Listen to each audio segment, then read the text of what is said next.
Good morning. My name is Ralf Friedrichs. I am an author, an addiction recovery coach, a life coach, and the host of this show, the Take Your Life Back Today radio show. You can see a video version of this if you go to YouTube under channel Take Your Life Back Today show. You can just Google my name.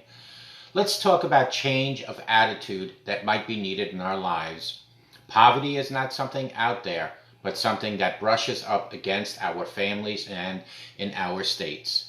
It is easy to think about poverty as a huge problem, too big to solve, and so it's maybe not even worth thinking about, you say? We let it slip into the back of our minds. I encourage us to go beyond this view and to recognize that it touches ourselves. This change of attitude is especially urgent in the year of coronavirus. Some countries enter this year with many of our people already on the edge of poverty through shamefully low unemployment benefits and through insecure casual employment. The need to keep safe from the virus has cost many people their work, and if they do not receive decent support from the government, they and their families will struggle to eat, to find housing, and to live decent lives connected with today's society. Poverty next year will not be something out there, but something that will brush up against our families and our local streets again. Friends, it is a personal issue, isn't it?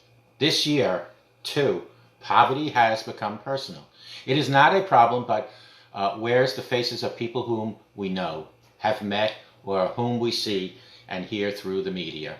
Poverty could wear the face of ourselves, our children. Awareness, of course, reminds us that this has always been the case. Poverty is always about people and their suffering, and only secondly about statistics and economic settings. It is about hunger. It's about anxiety, about where the next meal will come from for ourselves and for our children. Shame at not being able to afford the money needed for our children's school camp. The humiliation of spending nights in the family car while seeking accommodation. As we reflect on the human cost of poverty, we are reminded that human flourishing is about enlarged possibilities. To live, to have access to medical care, to build new relationships, to find work, to travel, to study, to join community groups, to develop our self-worth and our talents. But there is loss of possibility. Poverty is about the loss of possibility. We struggle to exist. We scrimp on healthcare. We move from place to place so that our children find it hard to learn and make friends. Any work we have is insecure. We cannot explore the world. We lose friends and have only temporary acquaintances. We lose our names, and our nation loses its true wealth. That is the human face of poverty.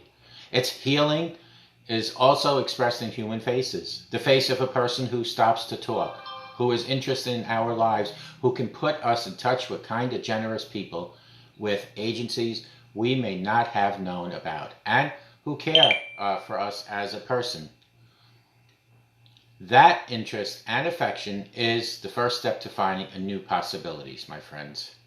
Poverty, of course, also has a political face. Societies in which many people live in poverty while the wealth of the few increases have neglected their charge to care for the good of all their people, including especially the most vulnerable folks.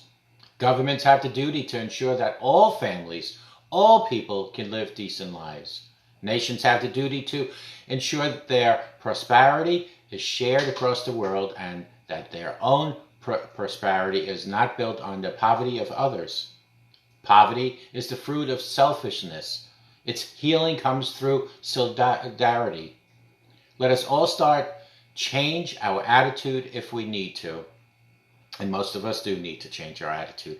Call me at 844-405-HELP. Together we can help each other, take our lives back. Be good to yourselves. Always be good to each other. And remember, simple smile and a great attitude can change somebody's day and change their life. God is asking us to change our attitude.